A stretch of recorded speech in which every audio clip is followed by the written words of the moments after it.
Wow, guys, Kamala Harris gets insanely bad news. This one is terrifying. You guys gotta check this video out.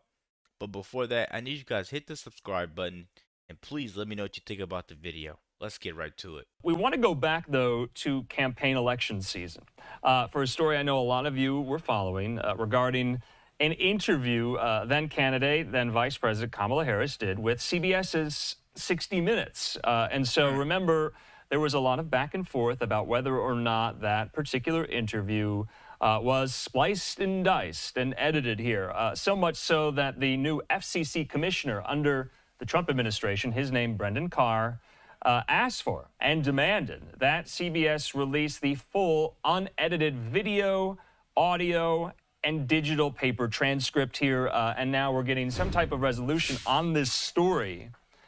And I want to read from the Associated Press. Real quick, guys. The CBS, they should lose their license. Automatic. Like just to begin with, automatic. They need to lose their license. I want to ask you guys one question before this video continues, and I would love for you guys to comment right now what you think. Do you think they will be coming out with all this new information if Kamala Harris would have won the election? Do you think Mark Zuckerberg would have stepped up and said, yeah, we may have censored Donald Trump a little bit if he would have lost the election? If Kamala Harris was in the office right now, do you think they would be coming out and doing all of this? If Kamala Harris was in the office right now, do you think Tom Homan would have reported that only 542 people would have tried to cross the border and didn't get in?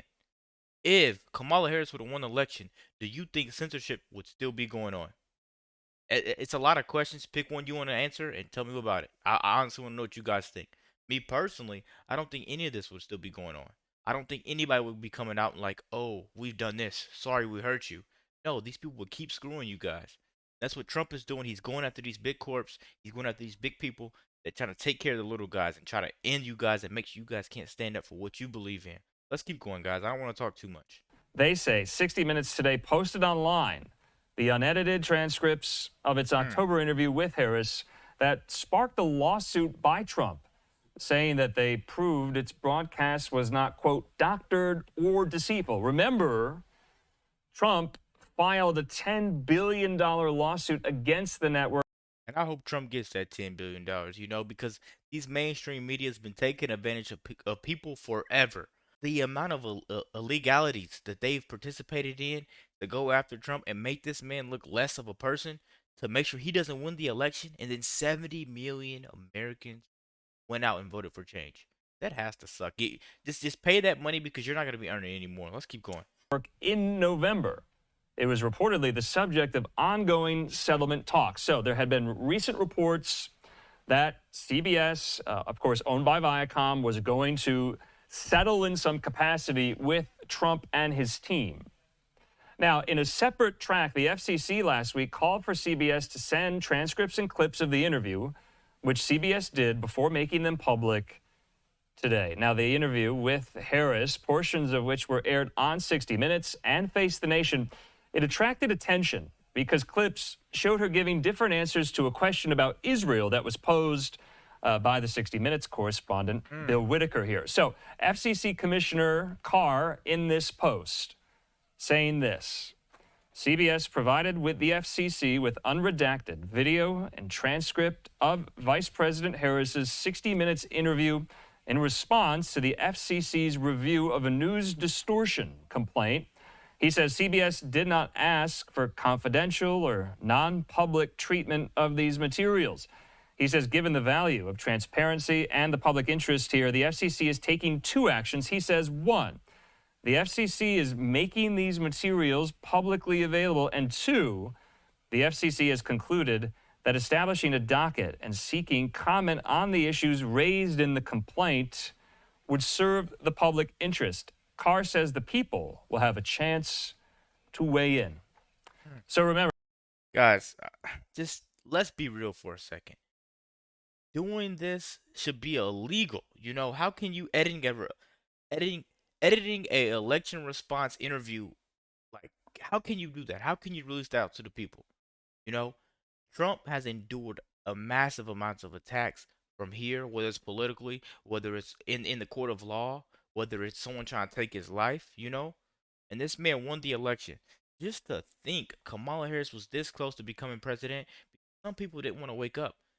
Some people didn't want to wake up, but thank God last second that they did, because man, the type of stuff that they were trying to pull over you guys was crazy. Let's keep going, man.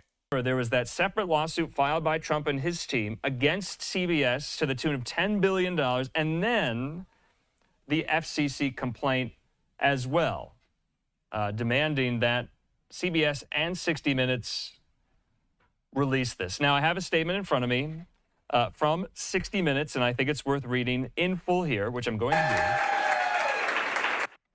So, 60 Minutes says this. We're posting the same from 60 Minutes, and I think it's worth reading in full here, which I'm going to do. Okay. So, 60 Minutes says this. We're posting the same transcripts and videos of our interview with Vice President Kamala Harris that we provided to the FCC. They show consistent with 60 Minutes' repeated assurances to the public that the 60 Minutes broadcast was not doctored or deceitful. They say in reporting the news, journalists regularly edit interviews for time, space, or clarity. They say in making these edits, 60 Minutes is always guided by the truth and what we believe will be most. Wait a minute. So are they lying again? You see, that's the thing about lying. You lie once, okay, you may get forgave for it. You lie again, I can't trust you anymore. That's me personally. But you're gonna tell me you're gonna let these people come out there and say, "Oh, we just edited a little bit, for clarity, so everybody can understand." No, you guys edited the questions because she didn't have anything. Someone has to run. Anybody that wants to be a president has to run, on knowledge and just have a vision. She had nothing but word salad. You can't be a candidate and running off of word salad. That's why they deleted that stuff and cropped it out in that interview, because they know he didn't have anything better to say. Let's keep going, guys. In this video, make sure you hit the subscribe button. Most informative to the viewing public, all while working within the constraints of broadcast television. They go on to say the issue here concerns one question from 60 Minutes interview with Kamala Harris, whether Israeli Prime Minister Benjamin Netanyahu is listening to the Biden-Harris administration. They say we broadcast a longer portion of the vice president's answer on Face the Nation and broadcast a shorter excerpt from the same answer on 60 Minutes the next day. They say each excerpt reflects the substance of the vice president's answer. And they go on to say, as the full transcript shows, we edited the interview to ensure that as much of the vice president's answers to 60 Minutes' many questions were included in our original broadcast, while fairly representing those answers. 60 Minutes' hard-hitting questions of the vice president speak for themselves. So, guys, there, basically you have it. These people went on there, they lied, and they basically said, we try to make her answers look better. We try to make it smaller. We try to summarize it so it makes more sense to you guys. What they basically did was cut out all the word salad, where she may have pulled her phone out. She may have pulled her phone out and was like, okay, yeah, it happened in 1968. She was taking notes in her head, and then they edited it and got it right, and then they put it out. But people are not stupid, People are not going to vote for Kamala Harris. People were never going to vote for Kamala Harris. Let me know what you guys think about the video. Be sure to answer those questions I had in the beginning of the video. Hit the subscribe button. We out.